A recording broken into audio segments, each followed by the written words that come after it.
Nous voici arrivés à la fin de notre étude du livre du prophète Jonas, et j'aimerais que nous lisions le dernier chapitre, c'est-à-dire le chapitre 4 de ce livre du petit prophète. On l'appelle petit prophète, comme j'ai expliqué le premier jour, tout simplement parce que les écrits qui nous sont parvenus de lui sont relativement courts. C'est ce qu'on appelle les petits prophètes, par opposition aux grands prophètes, qui eux ont des écrits qui sont beaucoup plus importants que ceux que nous ont laissés les petits prophètes. Donc, nous avons vu Jonas, dans un premier temps, démissionnaire, Jonas qui fuit loin de la face de Dieu, et qui est ramené par Dieu par sa main puissante. Il lui est dur de regimber contre les aiguillons. Et puis, ce miracle extraordinaire, inattendu, inouï, de la repentance de Ninive. C'était quelque chose d'impensable que cette ville, qui était arrivée à un tel degré de dépravation, humainement parlant, sa repentance était impossible. Surtout après le message abrupt que Jonas avait prêché.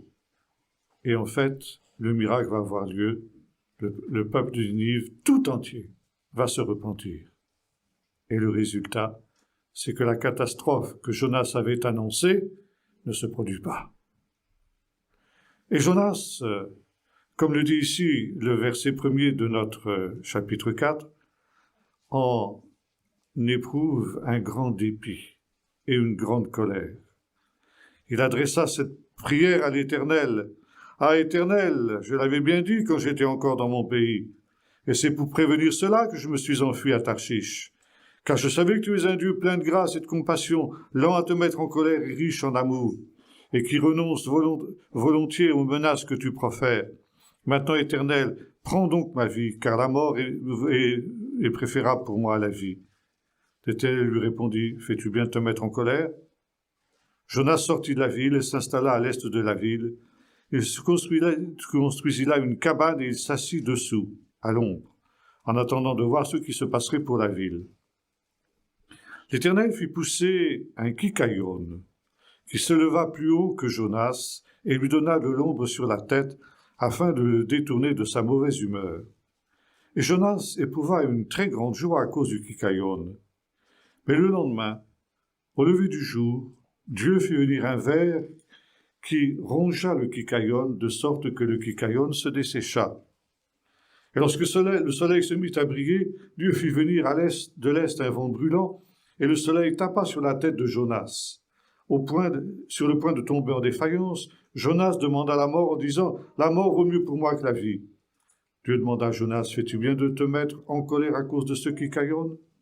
Il répondit « Oui, je fais bien de me mettre en colère au point de désirer la mort. » Alors l'Éternel lui dit « Tu as eu pitié de ce kikaïon qui ne t'a coûté aucune peine, que tu n'as pas fait pousser, qui est sorti de terre en l'espace d'une nuit et qui a péri la nuit suivante, et tu voudrais que moi je n'ai pas pitié de Ninive, cette grande ville où vivent plus de 100 000 personnes qui ne savent pas distinguer le droit de leur gauche, sans compter des animaux en grand nombre. »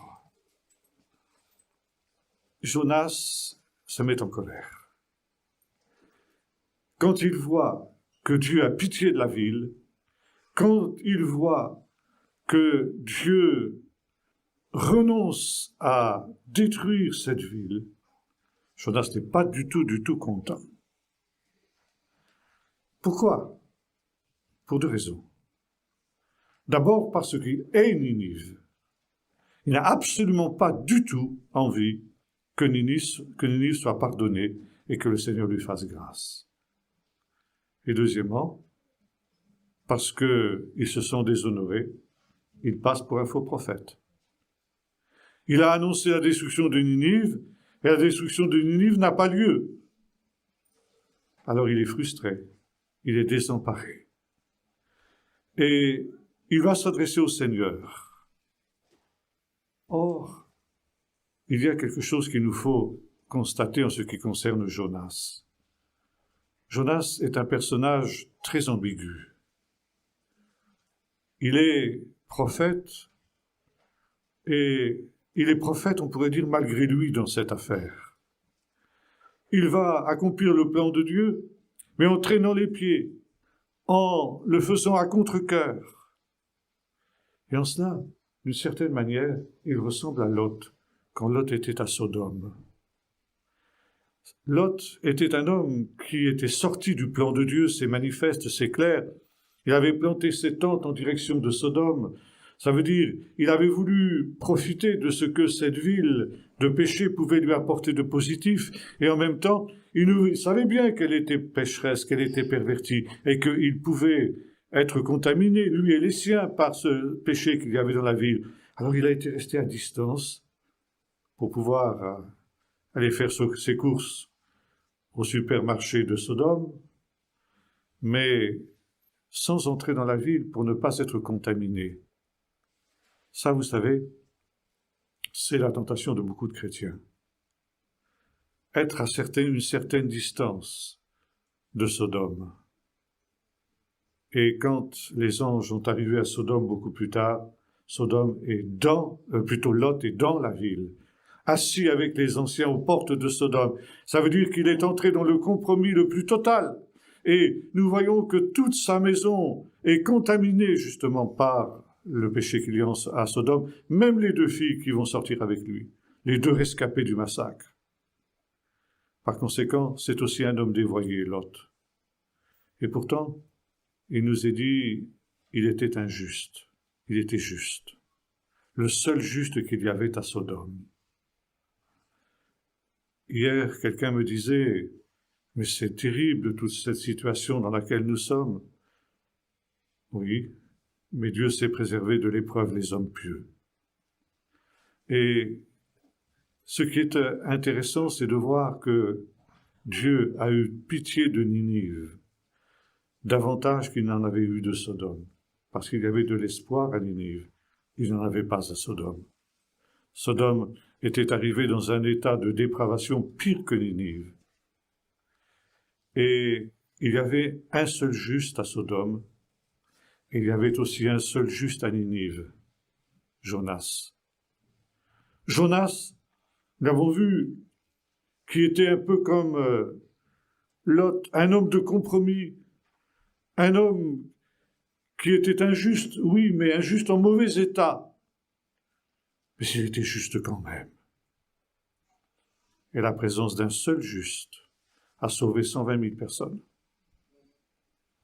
Le témoignage d'un seul juste, et d'un juste en mauvais état encore, a sauvé la ville de Ninive tout entière. Et ça, c'est une parole très importante pour nous.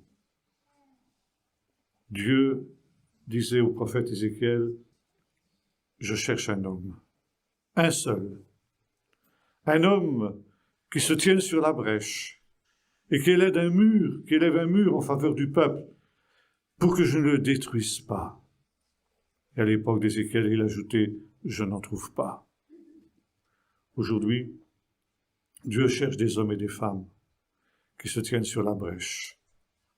Il n'en a pas besoin de beaucoup. Mais il est tellement difficile au Seigneur de trouver de tels hommes ou de telles femmes qui se tiennent sur la brèche. Et aujourd'hui aussi, Dieu cherche. Nous avons beaucoup plus tendance en face de la vocation du Seigneur, de l'appel de Dieu, de suivre le mauvais exemple de Jonas dans sa première partie, plutôt que de répondre à l'appel de Dieu. Et pourtant, Dieu a besoin de nous. Dieu a besoin de chacun d'entre nous pour être les justes qui, dans ce temps-là, seront le sel de la terre, qui empêcheront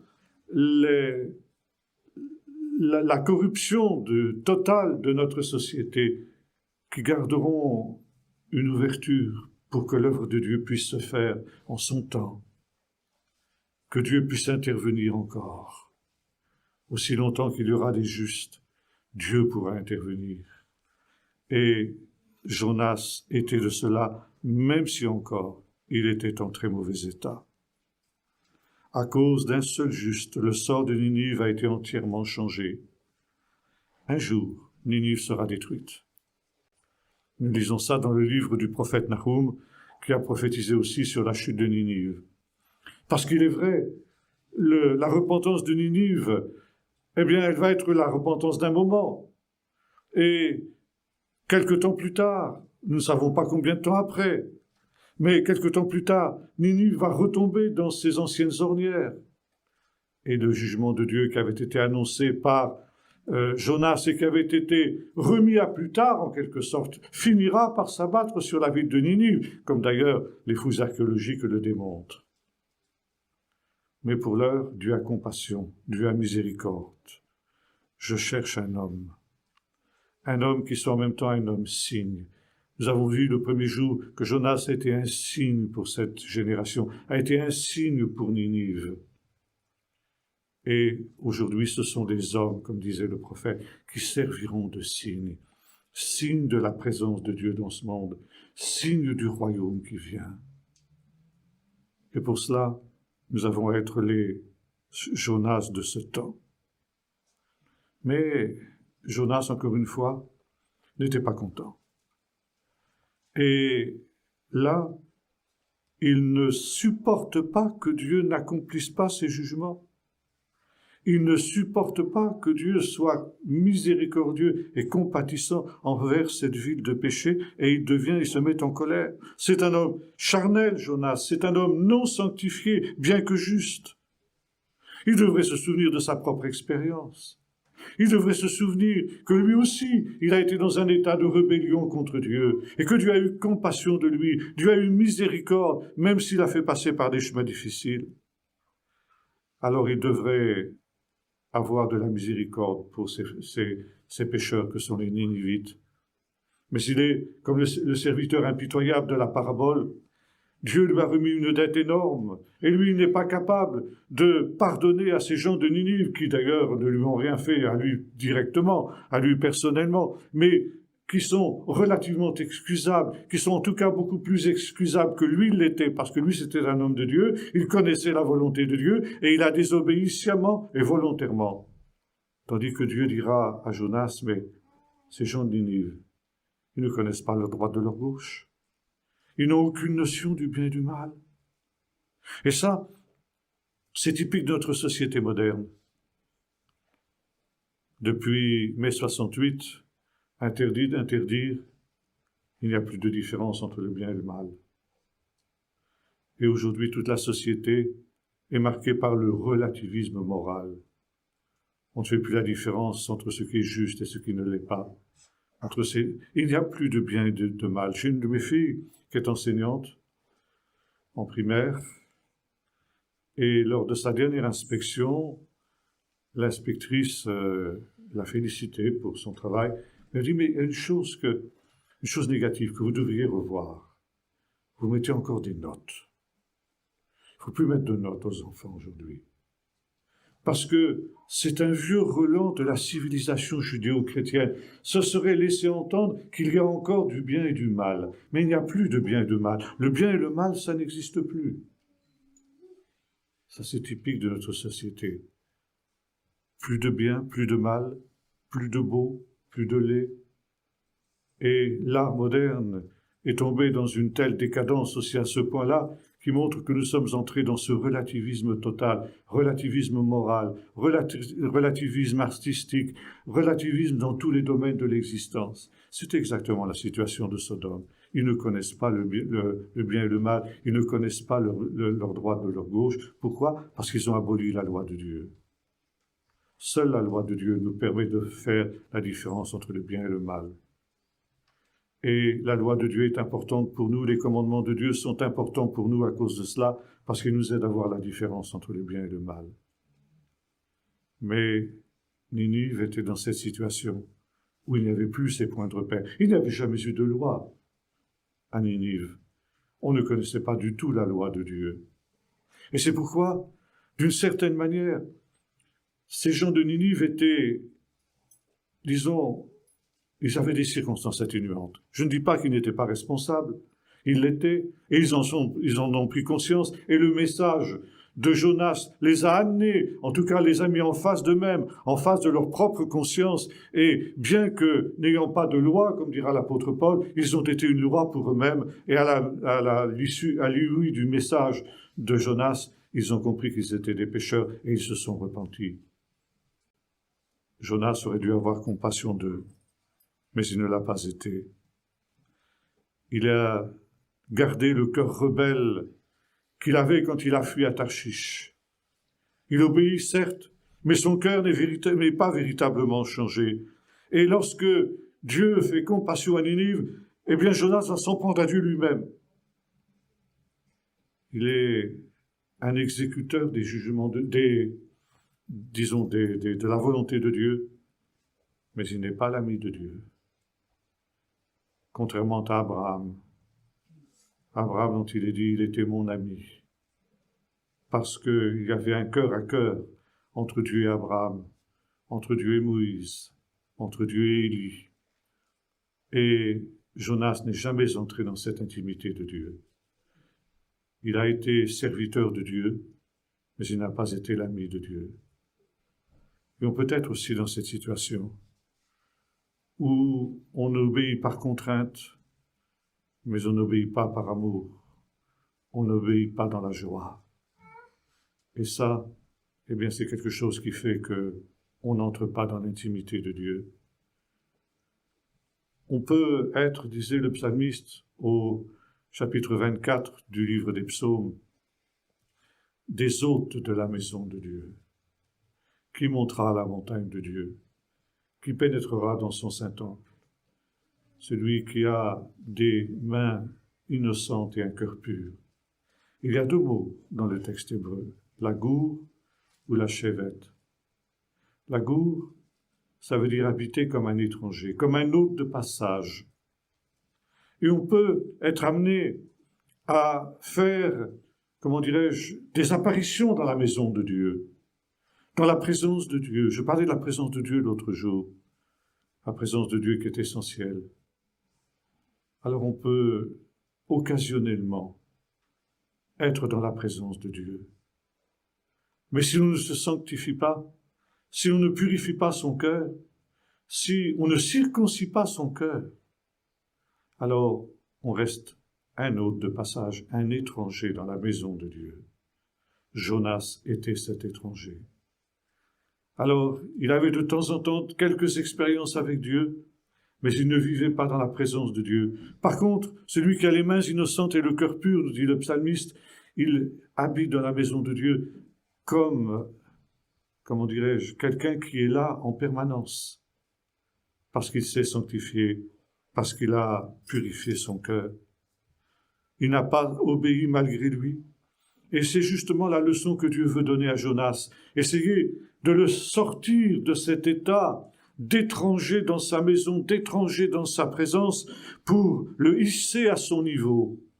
Et il va lui donner une leçon qui est extrêmement importante. Il veut le faire sortir de cette compréhension humaine et charnelle des choses. Et ça, c'est aussi ce que le Seigneur veut de notre part. Nous apprendre à considérer les choses comme il les voit.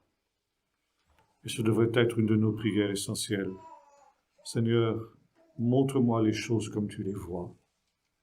Non pas comme moi je les vois. Non pas comme ceux qui sont autour de moi, la société les voit, ou même l'Église charnelle, ceux qui sont charnels dans l'Église les voient, mais comme toi tu les vois. Et avant même, Seigneur, de me montrer comment tu vois les choses, montre-moi comment toi tu me vois. Parce qu'on peut avoir un regard extrêmement indulgent sur soi-même. Et c'est le cas de Jonas. Jonas est assis dans une espèce d'autosatisfaction qui est absolument déconcertante. Et il va contester avec Dieu quand Dieu le reprend. Il va tenir tête à Dieu quand Dieu le reprend. Et nous voyons ce dialogue entre Jonas et Dieu, où Dieu lui dit « Mais est-ce que tu fais bien de te mettre en colère comme tu fais ?»« Oui, je fais bien. » Mais comment peut-il oser parler au Seigneur de cette manière-là? Il est dans cette auto-satisfaction, dans cette auto-justification. Il va même jusqu'à justifier sa propre rébellion. C'est là ce que je voulais éviter quand je me suis enfui à Ninive. Par conséquent, j'ai bien fait d'essayer de m'enfuir à Ninive. Il veut, en quelque sorte, protéger Dieu contre sa propre miséricorde. Quelle prétention de la part de cet homme! Il est complètement égaré. Et le regard qu'il pose sur lui-même est un regard totalement erroné. Et ça aussi, c'est la leçon que Dieu va lui donner. Apprendre à Jonas à se dépouiller de sa propre estime, l'estime qu'il a de lui-même, la fausse estime qu'il a de lui-même. Jonas n'accepte pas la bonté de Dieu. Et il va prier. Il va prier de la très mauvaise manière. Seigneur, puisque tu ne veux pas punir Ninive, puisque tu ne veux pas exaucer, ou plutôt accomplir la promesse que tu as faite de détruire cette ville, et puisque tu m'as envoyé pour rien dans cette ville, eh bien, prends ma vie. Je préfère mourir. Mais t'es fou, Jonas, ou quoi? Qu'est-ce qui t'arrive? Tu tombes dans une dépression, mais une dépression pour une mauvaise cause.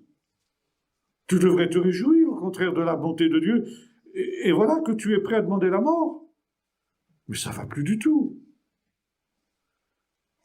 En cela, cette dépression qu'il connaît,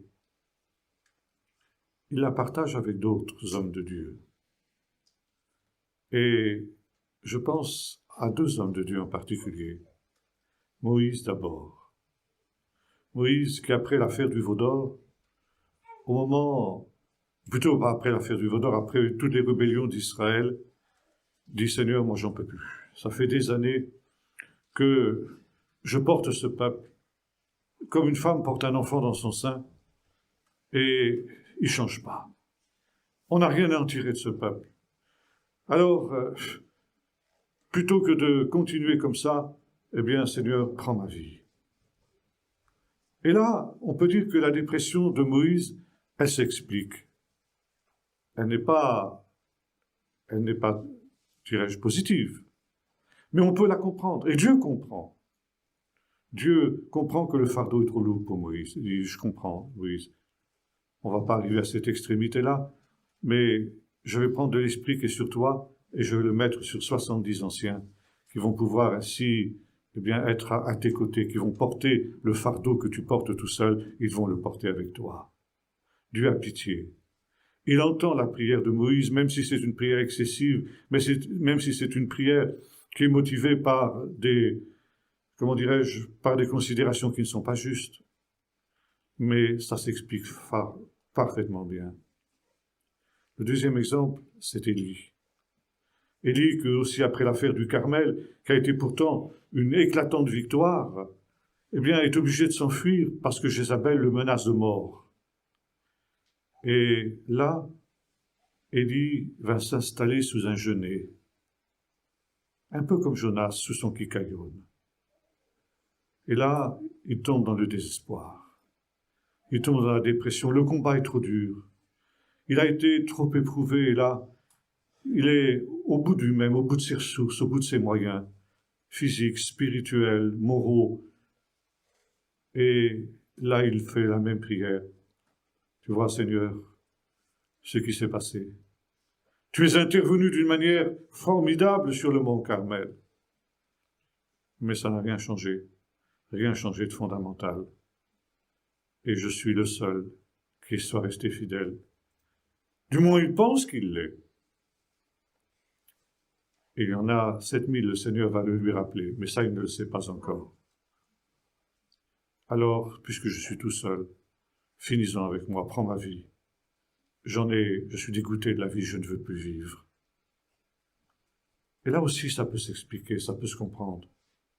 Il est vrai que ce revirement du peuple, qui, dans un premier temps, avait dit « Mais oui, c'est l'Éternel qui est Dieu, c'est évident, ce miracle le montre et le démontre d'une manière éclatante. » Et puis ensuite, qui revient à ses anciennes ornières, qui revient à ses anciennes idoles, on comprend que c'est un coup terrible pour le prophète. Comme le dira l'apôtre Jacques, Élie était un homme de la même nature que nous. Et il y a des moments aussi où quand les choses vont en sens inverse de ce que nous espérons, nous entrons aussi dans une espèce de dépression. C'est logique, c'est normal, et Dieu le voit.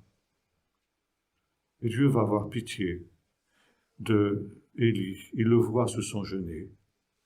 Il va envoyer un ange avec un pain cuit sur des pierres, comme ça se fait encore chez les Bédouins, et une cruche d'eau. 2 fois, il va lui envoyer cet ange. D'abord, pour lui signifier que Dieu ne l'a pas oublié. Quand on est dans des moments difficiles, on peut se demander si Dieu ne nous a pas oubliés. Mais Dieu l'a vu sous son genêt. Il l'a vu dans son désespoir. Et Dieu va lui envoyer un message, en quelque sorte, par l'intermédiaire de cet ange, en disant « Je ne t'ai pas oublié, Élie, je m'occupe de toi. Reprends courage. » Et l'ange lui dit « Bien, lève-toi, Élie, parce que le chemin est long pour toi. Tu n'es pas encore au bout de la route, contrairement à ce que tu crois, mais marche, reprends ta route. » Et Élie va se retrouver dans cet endroit où le Seigneur va lui poser cette question « Que fais-tu ici, Élie ?» Ça veut dire « Tu n'es plus dans mon plan. Bien que tu sois un homme de Dieu remarquable, tu t'es laissé égarer par tes propres pensées et tu n'es plus dans mon plan. Reprends ton chemin avec une vision nouvelle, mais tu n'as rien à faire ici. » Et voilà Jonas qui va prier comme ces 2 hommes. « Prends ma vie, Seigneur !» Lui aussi est dans une dépression. Mais là, ça ne s'explique pas du tout. Il n'y a pas du tout de raison pour Jonas d'être dans cette situation-là. Et pourtant, le Seigneur aussi va avoir compassion de lui et va avoir compassion comme il a eu compassion d'Élie. Il ne va pas lui envoyer un ange avec une cruche d'eau et un pain, mais un acte semblable, il fait pousser, la Bible nous dit, un kikayon. C'est le mot hébreu. Qu'est-ce que c'est qu'un kikayon? Beaucoup de versions traduisent par un ricin. En fait, ça n'est pas un ricin. Qu'est-ce que c'est qu'un kikayon? On ne sait pas. Aucun spécialiste de la Bible ne sait à quoi correspond ce mot hébreu kikayon. C'est un arbre. Point final. Alors, plutôt que d'essayer de traduire quelque chose qui est intraduisible, je préfère garder ce mot qui ne nous est pas familier, mais qui exprime ce qu'est cet arbre que le Seigneur a fait pousser pour faire de l'ombre à Jonas, parce que il faisait une chaleur torride à ce moment-là. Et Jonas se trouve dans cette situation où, après avoir essayé de protéger Dieu contre sa propre condescendance vis-à-vis des gens de Ninive, et s'être irrité à cause de cela, eh bien, va voir la miséricorde de Dieu envers un arbre. Lui, il va avoir de la miséricorde envers un arbre. Et Jonas, pour ce faire, est sorti de la ville. Il ne faut pas rester dans la ville. Parce que Jonas espère encore, contre toute espérance, que Dieu va accomplir sa promesse et que Dieu va détruire la ville. On ne veut pas rester à l'intérieur de la ville si jamais la ville risque d'être détruite. Par contre, Jonas ne veut rien perdre du spectacle, si spectacle il y a.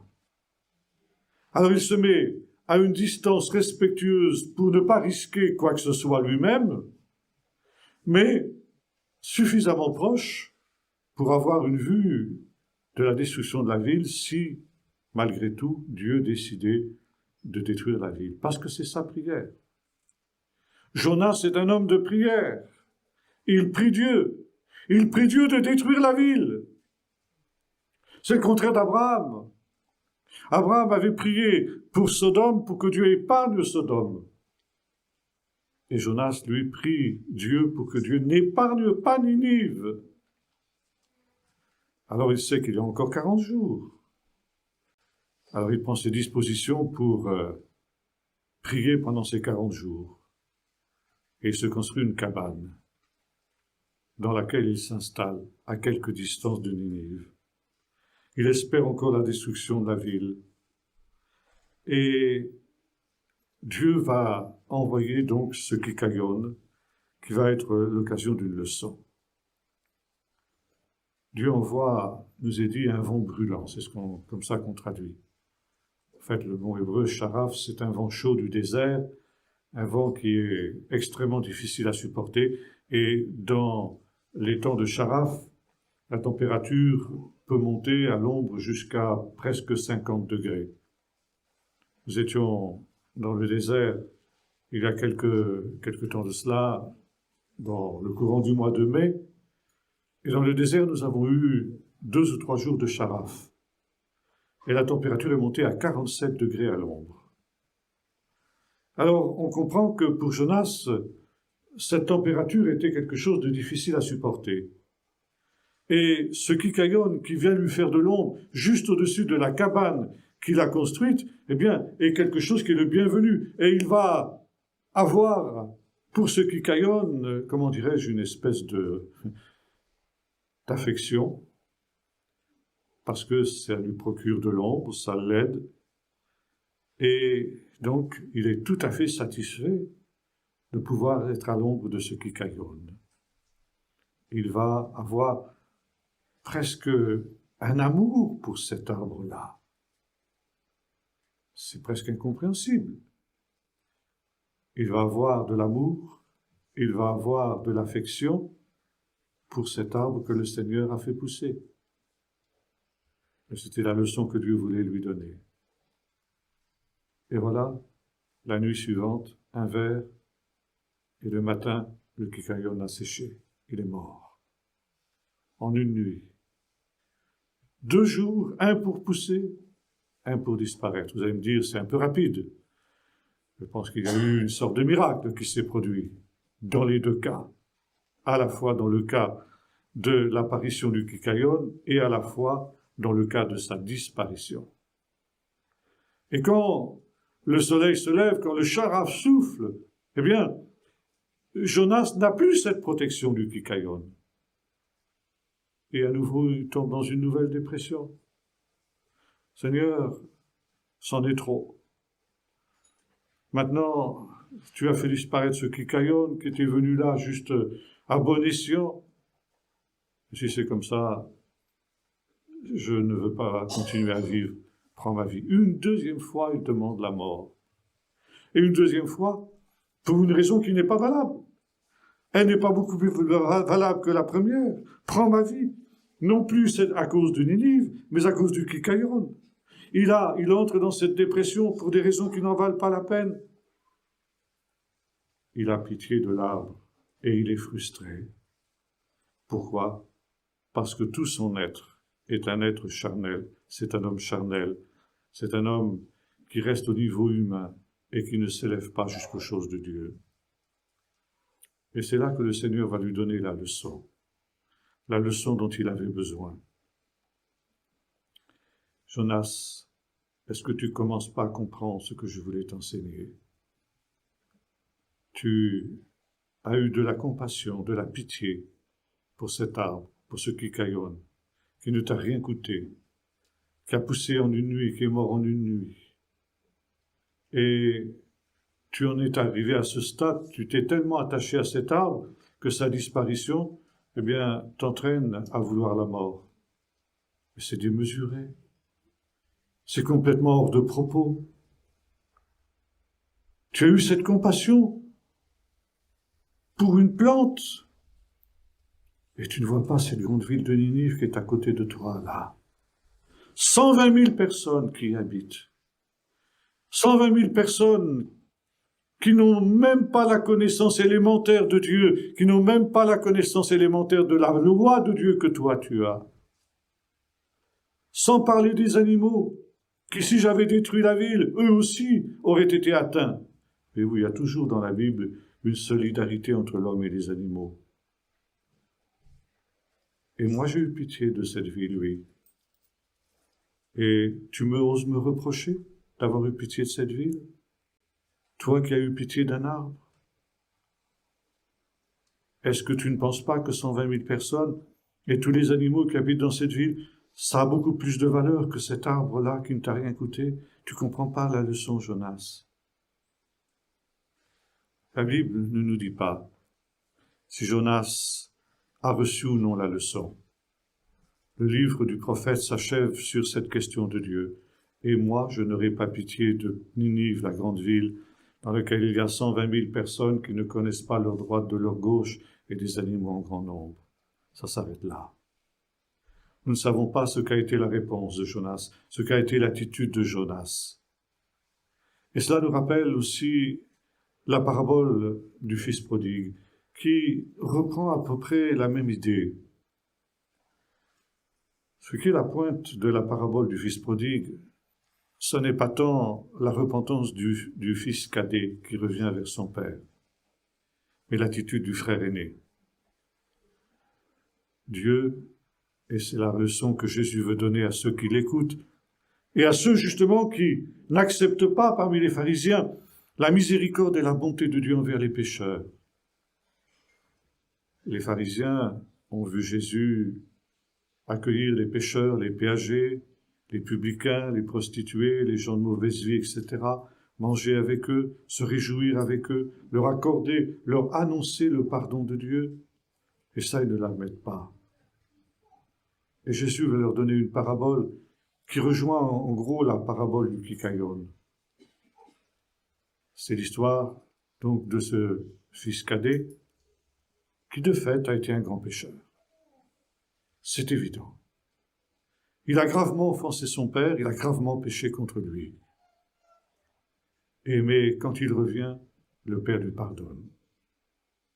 Et cette parabole fait partie de 3 paraboles dans le chapitre 15 de l'évangile de Luc qui évoquent la joie que Dieu a de pardonner. Dieu est un Dieu qui aime pardonner. Nous l'avons déjà dit, sa plus grande joie, c'est de pardonner. Et il y a une gradation entre ces 3 paraboles. La première parabole qui concerne les 10 drachmes. Une drachme qu'une femme a perdue, c'est un objet inanimé. Mais quand elle a retrouvé cette drachme qu'elle avait perdue, elle en éprouve une grande joie. La deuxième parabole, c'est la brebis perdue, c'est un animal. 100 brebis, une s'égare. Et le bon berger va récupérer la brebis perdue en abandonnant les autres. Et quand il l'a retrouvée, il se réjouit de ce qu'il a retrouvé sa brebis perdue. Et puis la 3e parabole, c'est le sommet de cette gradation, c'est un fils. Un fils, évidemment, c'est beaucoup plus précieux qu'une drachme, c'est beaucoup plus précieux qu'une brebis. Et comment le père, quand il retrouve son fils qui avait été perdu, ne se réjouirait-il pas et ne lui accorderait-il pas le pardon qu'il ne mérite pas, certes, mais que le père va lui donner à cause de la joie qu'est la sienne d'avoir retrouvé son fils perdu. Mais la pointe de la parabole, c'est lorsque le fils aîné revient des champs. Il entend la musique qui sort de la salle où se tient le festin qui a été organisé par son père en l'honneur du retour du fils cadet. Et ça s'enquiert, il dit, mais qu'est-ce qui se passe ici? On lui explique, ton frère, il est revenu, et le père, il a tué le veau gras, et il fait la fête pour tous les gens du village. Et le fils se met en colère. Comme Jonas. Comment? Moi, j'ai toujours été un fils soumis à mon père, et il m'a jamais donné un chevreau pour me réjouir avec mes amis. Et quand son fils, perdu, et qui a vécu dans la débauche, revient, c'est pour lui qu'il fait la fête, et il refuse d'entrer. Il refuse de pardonner. Et le père sort vers lui. Et le prie d'entrer. Il dit, écoute, toi aussi pardonne. Et la parabole du fils prodigue se termine comme l'histoire de Jonas. Nous ne savons pas ce qu'a été l'attitude du frère aîné, ce qu'a été la réponse du frère aîné lorsque le père l'a invité à entrer dans la salle du festin. Ne fallait-il pas cela se termine aussi par une question, ne fallait-il pas que l'on se réjouisse parce que ton frère qui était mort est revenu à la vie, parce qu'il était perdu et qu'il a été retrouvé? Et la parabole s'arrête sur cette question. En fin de compte, dans le cas de Jonas, comme dans le cas de la parabole du fils prodigue, c'est une question qui est adressée à chaque être humain. Est-ce que nous avons les sentiments de Dieu? Est-ce que nous avons le sentiment de Dieu vis-à-vis des pécheurs? Est-ce que nous avons les sentiments de Dieu vis-à-vis des perdus? Ou est-ce que nous vivons dans l'indifférence par rapport à cela, par rapport aux autres? Est-ce que nous les jugeons avec dureté? Et même, comme Jonas, est-ce que nous allons jusqu'à les haïr? Et c'est étonnant de voir les sentiments de dureté, les sentiments de non-miséricorde qu'il y a souvent au sein du peuple de Dieu. On est tellement prompt à prononcer des jugements, voire même, si on le pouvait, comme les fils de Zébédée, on appellerait le feu du ciel, et c'est-à-dire qu'on serait comme Jonas. Et voilà, Dieu veut nous enseigner aussi cette leçon. Lui, il n'a pas ces sentiments-là. Il ne veut pas la mort du pécheur, mais qu'il se repente et qu'il vive. Il est un Dieu de compassion, de miséricorde. Il est un Dieu qui aime pardonner et qui voudrait aussi que nous ayons les sentiments qui sont les siens vis-à-vis des pécheurs. Les sentiments de miséricorde. Oh, ça ne veut pas dire que Dieu est un Dieu faible. Ça ne veut pas dire que Dieu pardonne d'une manière inconditionnelle. Nous avons vu, le pardon de Ninive était conditionnel. Il dépendait de la repentance de Ninive. Mais Dieu a tout fait pour que Ninive ait l'occasion de se repentir. Et Dieu n'exerce ses jugements que après avoir justement donné aux pécheurs toutes les occasions, toutes les possibilités nécessaires pour qu'ils se repentent. Alors c'est vrai, c'est pas toujours évident, parce que parfois ces pécheurs qui nous entourent nous font du mal. Et on aimerait bien que le Seigneur s'occupe un peu plus d'eux, que le Seigneur les mette hors d'état de nuire. Autrement dit, que le Seigneur exerce ses jugements sur eux. Et si le feu du ciel tombait et les consumait, on ne serait pas mécontent du tout, quand on s'examine soi-même. Ça, ce sont des sentiments qui ne sont pas les sentiments de Dieu. Et la leçon que Dieu veut donner à Jonas, et veut nous donner, et c'est la leçon essentielle du livre de Jonas. Dieu est un Dieu qui pardonne, Dieu est un Dieu de miséricorde. Et Dieu est un Dieu qui fait grâce, même au pire des pécheurs, même à une ville aussi corrompue que Ninive, Dieu est prêt à faire grâce. Dieu est prêt à faire miséricorde. Et ça, c'est la leçon du livre de Jonas. Alors, il est vrai, le peuple d'Israël était confronté à Ninive. Et Jonas avait les sentiments qui étaient pratiquement ceux de l'ensemble du peuple d'Israël vis-à-vis des Ninivites.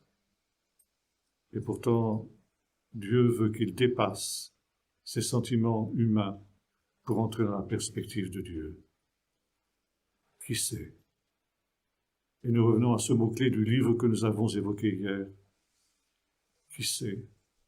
Face à l'appel de Dieu, face même aux menaces de Dieu, qui sait ce qui peut se passer?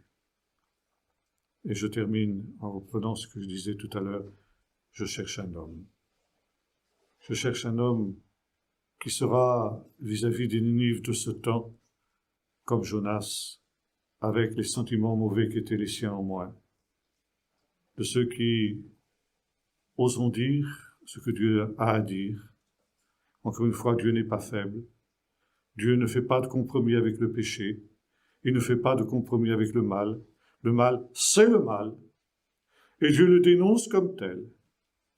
Il ne fait pas de compromis, et nous n'avons pas à faire de compromis, au nom d'une soi-disant miséricorde qui ne serait qu'une miséricorde sentimentale. le péché doit être dénoncé, doit être déclaré comme tel.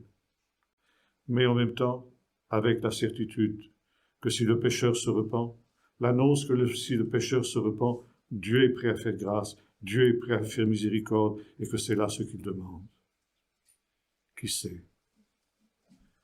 Et c'est la mission de tous les serviteurs de Dieu, de tous ceux qui sont enfants de Dieu véritablement, être ces signes, signes de cette sévérité de Dieu et de cette bonté de Dieu.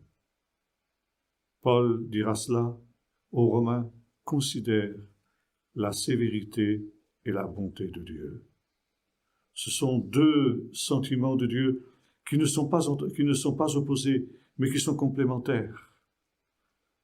Et Dieu peut être extrêmement sévère lorsqu'il se trouve devant la rébellion, et l'exemple de Jonas nous le prouve, cette histoire du poisson. Et pourtant, le jugement de Dieu n'est jamais la parole dernière de Dieu. C'est toujours la parole avant-dernière. Et la parole dernière, c'est toujours une parole de compassion et de miséricorde, à condition que l'on se repente. Alors, aujourd'hui, Dieu cherche des hommes signes, des femmes signes. Un seul, et je ne détruis pas la ville. Un seul homme, comme Jonas, a sauvé la vie à 120 000 personnes. Nous ne savons pas ce que Dieu peut faire si nous sommes fidèles à sa parole, si nous sommes fidèles au message qu'il nous adresse, si nous sommes fidèles à la vocation qu'il nous adresse.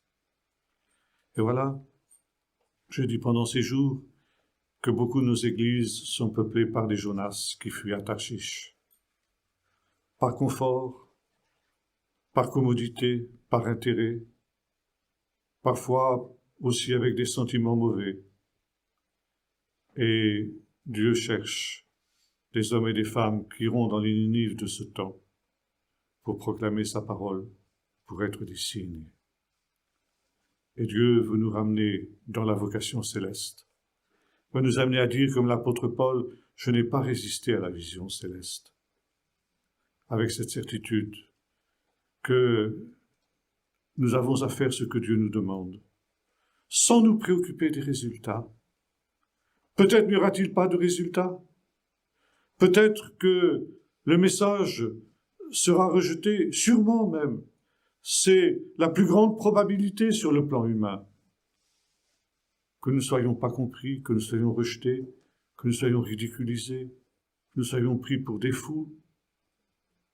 Mais, comme la parabole du semeur, s'il est vrai que la majorité de la semence est perdue, il suffit qu'une infime quantité de semences tombe sur un bon terrain. Elle va porter une moisson qui dépassera les espérances les plus folles que nous pouvons avoir. Et ça, nous ne pouvons pas le savoir. Et c'est pourquoi l'Ecclésiaste disait ceci: le matin sème ta semence, et le soir ne laisse pas reposer ta main, car tu ne sais pas ce qui réussira. Tout ce que ta main trouve à faire, fais-le. Aussi, parce que tu ne sais pas ce qui réussira. Jette ton pain à la surface des eaux, car avec le temps tu le retrouveras. Et c'est l'histoire de Jonas aussi. Sème la semence du Seigneur, qui sait? Qui sait ce qui pourra alors se passer? À partir de, si Dieu en a décidé ainsi, tout redevient possible.